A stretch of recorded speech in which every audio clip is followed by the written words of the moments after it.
I'm running low on chips. What do I do now? Welcome to my new viewers. To my subscribers, welcome back. My name is Mike. This is my channel where I look at, review, and try different craps strategies. Thanks for joining. Hey everyone, it's Mike. Welcome back to my channel. So my last video, I was showing my go-to strategy if I was a new player, very novice, very entry level, and what strategy would what strategy would be easy to remember, easy to understand, something to start off with, and then continue to grow as your experience gets better and you have other strategies that you could incorporate. And that strategy was the Iron Cross. So now I'm going to take it a step further. I'm going to assume I'm a novice. I'm going to set up with the Iron Cross, but I don't have a very large bankroll, maybe $500, $600. What's the strategy I should do? And I think I would like to probably set up with about a $200 per shooter Iron Cross setup. And I think that would look kind of like this. First, we need to wait for a point to get established. So let's get a point. So that's a 7. That's not a point.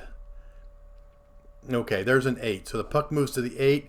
Here's the way I think I would do it. I would probably go 25 on the 5. No, 50 on the 5.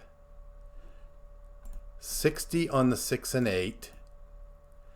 And then 15 on the 9 and 15 in the field.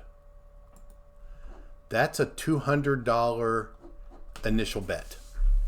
Okay, so I do meet the criteria of at least a 3-to-1 ratio between the field and the place bets.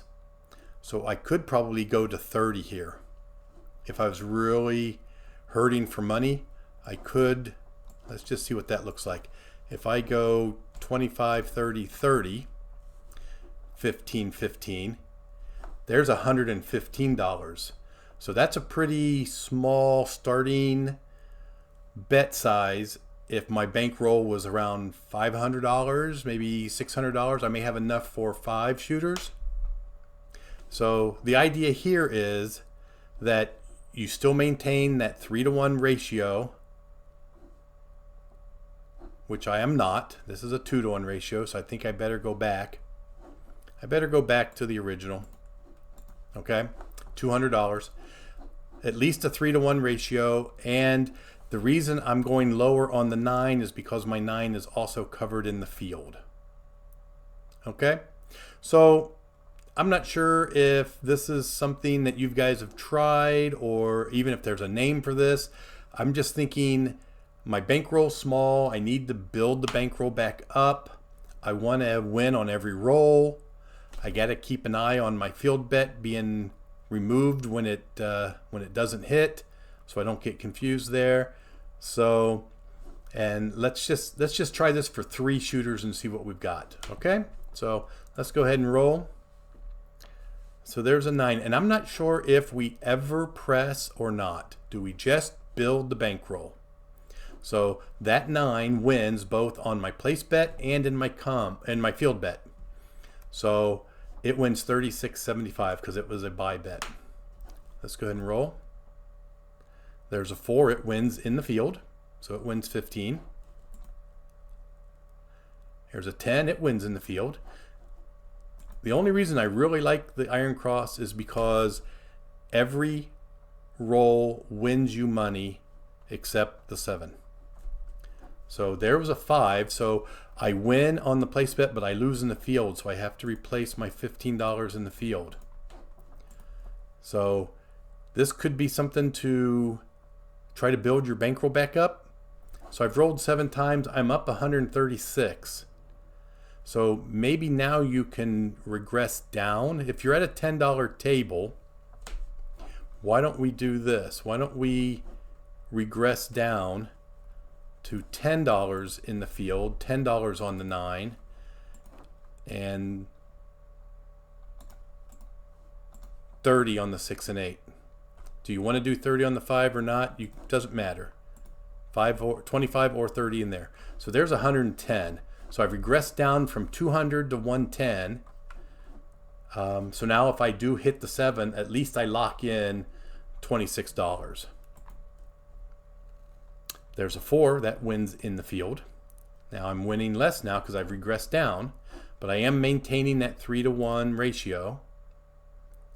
There's an 8, so that wins in the field but loses in the, wins on the place bet, loses in the field.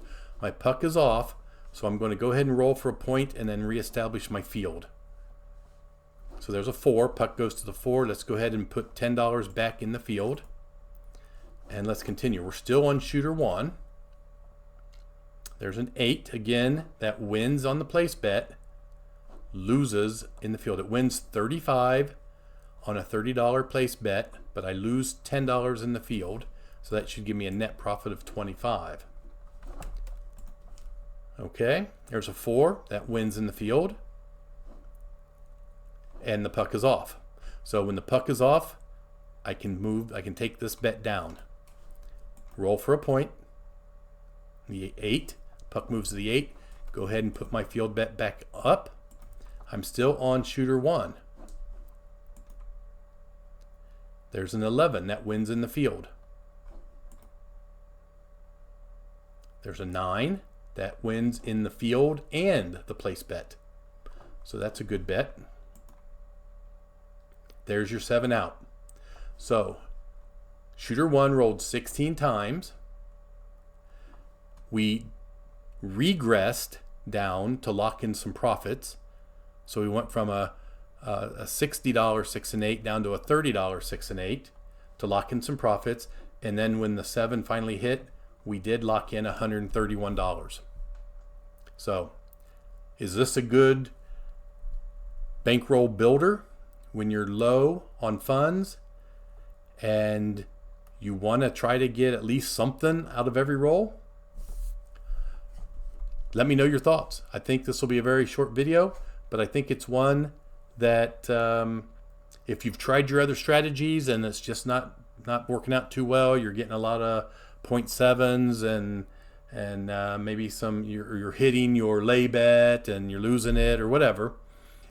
Maybe this is one that you can try just to build up a little more of your bankroll and then go back to another strategy.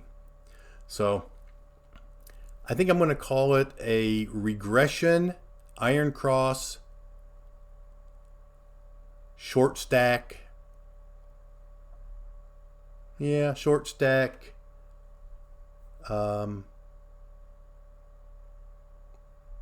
Builder strategy to increase your bankroll. Something like that. We'll have to give it a name. But let me know what your thoughts are. I think it's just going to be a real short video for today. Hope everyone's having a great day. And as always, thanks for watching.